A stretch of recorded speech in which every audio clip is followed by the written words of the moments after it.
After discussing Gabriel phthalimide synthesis, now we discuss its mechanism, the mechanism of Gabriel phthalimide synthesis. So first we discuss how phthalimide is formed. So we have to take on the phthalic acid. Phthalic acid या ठिकाणी आपल्याला ammonia सोबत काय करायचं reaction. Ammonia सोबत ज्यावेळेस आपण तो रिएक्शन करू तर वॉटर मॉलिक्यूल निघेल. तिथं 2 OH आहेत. तर या ठिकाणी आपण 2 अमोनिया युनिट वापरले. दोन्ही OH निघतील म्हणजे H2 मॉलिक्यूल बाहेर निघेल आणि त्याच्यानंतर आपल्याला मिळेल प्रॉडक्ट थॅलामाइड. हा थॅलामाइड जो आहे याला नंतर काय करायचं हीट, आणि हीट केल्यानंतर काय होईल की या ठिकाणी NH3 म्हणून बाहेर निघेल. तर NH3 जेव्हा बाहेर निघेल तर हा नायट्रोजन इथल्या एका हायड्रोजनसोबत ॲज अ NH3 बाहेर पडेल आणि आपल्याला मिळून जाईल आपला प्रॉडक्ट थॅलिमाइड. ठीक आहे. आता जो काही थॅलिमाइड आहे हा आपला तयार झाला आहे. आपलं कसं तयार झालं समजलं. त्याच्यानंतर आपण स्टार्ट करू मेकॅनिझम ऑफ गॅब्रियल थॅलामाइड सिंथेसिस.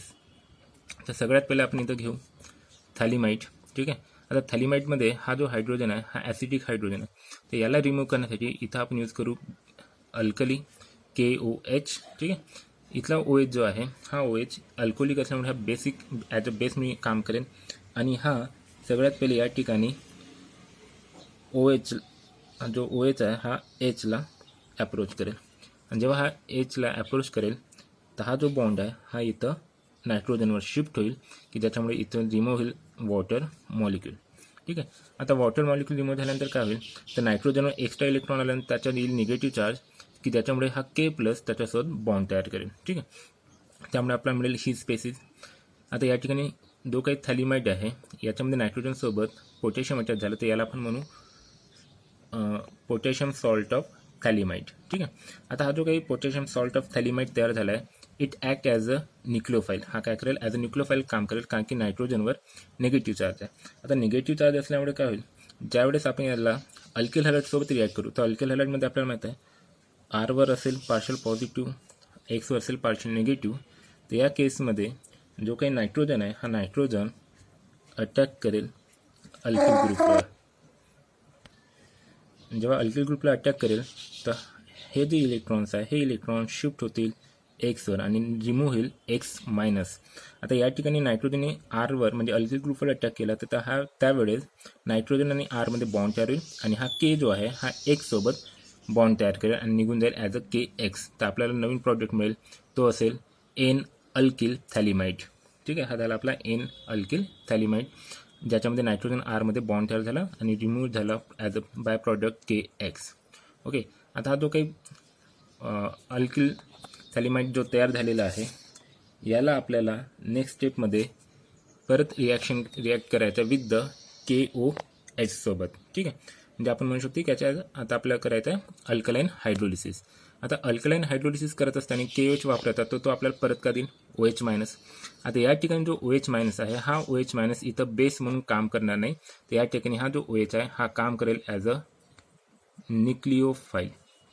आता न्यूक्लिओफाईल का बरं कारण की इथं H नाही आहे त्यामुळे हा इथं न्यूक्लिओफाईल म्हणून काम करेल. तर आता या केसमध्ये हा OH कोणत्या ठिकाणी अटॅक करेल तर OH ॲज अ न्यूक्लिओफाईल जेव्हा काम करते आता हा अटॅक करेल जिथं इलेक्ट्रॉनची डेफिशियन्सी आहे तिथे इलेक्ट्रॉनची डेफिशियन्सी कुठे आहे या कार्बनवर या कार्बनवर.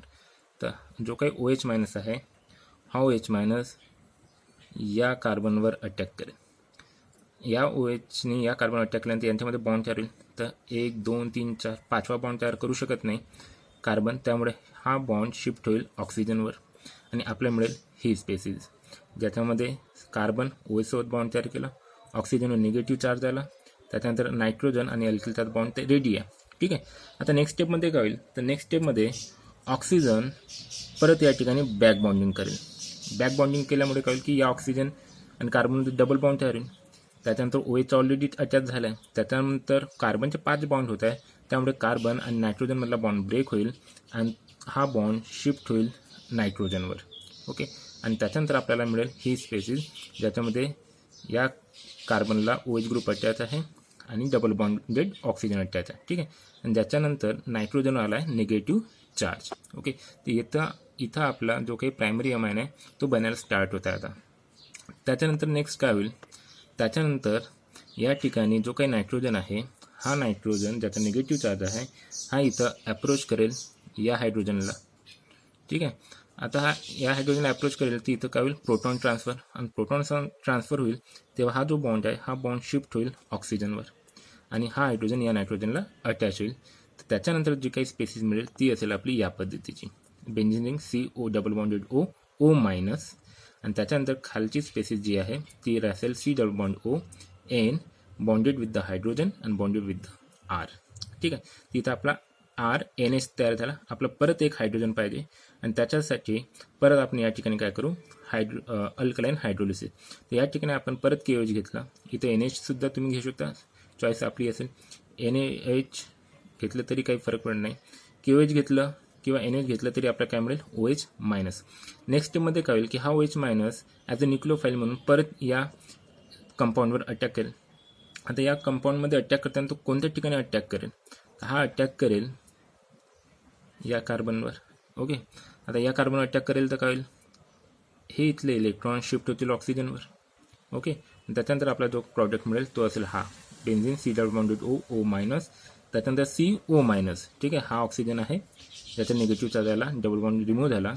त्याच्यानंतर OH इथं अटॅच झाला OH, आणि हा नायट्रोजन R आणि H सोबत बॉन्डेड आहे. आता नेक्स्ट स्टेपमध्ये परत काय होईल, जशी इथं स्टेप जी रिपीट झाली होती सेम इथं तसंच होणार. या ठिकाणी ऑक्सिजन आपला परत काय करेल, बॅक बॉन्डिंग, आणि जेव्हा तो बॅक बॉन्डिंग करेल तर हा जो बॉन्ड आहे हा बॉन्ड शिफ्ट होईल नायट्रोजनवर, आणि त्याच्यानंतर आपल्याला इथं असं समजेल की कार्बन नायट्रोजनचा बॉन्ड ब्रेक झाला, आणि त्या ठिकाणी सेपरेट तयार झाला RNH आणि उरलेली स्पेसिस. ठीक आहे, आता इथं परत कळेल, इथं सुद्धा सेम प्रोटॉन ट्रान्सफर होईल. नायट्रोजनवर हा बॉन्ड शिफ्ट झाल्यामुळे या नायट्रोजनवाला निगेटिव्ह चार्ज आल्यानंतर इथं प्रोटॉन ट्रान्सफर होईल, तर हा हायड्रोजन नेक्स्ट स्टेपमध्ये जाणार या नायट्रोजनकडे, आणि हा जेव्हा H+ निघेल तर हा बॉन्ड शिफ्ट होईल ऑक्सिजनवर. ओके, आता त्याच्यानंतर काय होईल, O मायनस होईल, H याचा स्वतः ठेवेल, तर मेन जो प्रॉडक्ट आहे आपला तो मेन प्रॉडक्ट इथं तयार होऊन जाईल RNH2. ठीक आहे, म्हणजे हा झाला आपला RNH2 म्हणजे प्रायमरी अमाइन. आपला जो प्रॉडक्ट पाहिजे होता तो मिळाला. आणि त्याच्यानंतर जेव्हा दोन्ही ऑक्सिजन निगेटिव्ह चार्ज आहे, तिथला K+, त्याच्यानंतर इथला K+ या ऑक्सिजनसोबत बॉन्डेड होऊन जातील, COO मायनस K+, जिथं आपल्याला मिळेल कार्बोक्सिलिक ॲसिडचा सॉल्ट. ठीक आहे, ते एक सिम्पल मेकॅनिझम आहे गॅब्रियल थॅलामाइड सिंथेसिसची.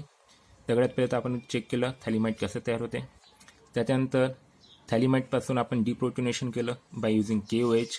त्याच्यानंतर तिथं जो काही सॉल्ट तयार झाला त्याची रिॲक्शन आपण केली RH सोबत, कारण की हा जो कंपाऊंड होता हा न्यूक्लिओफाईलमध्ये कन्वर्ट झाला, त्यामुळे इथं न्यूक्लिओफिलिक सबस्टिट्यूशन रिॲक्शन झाली.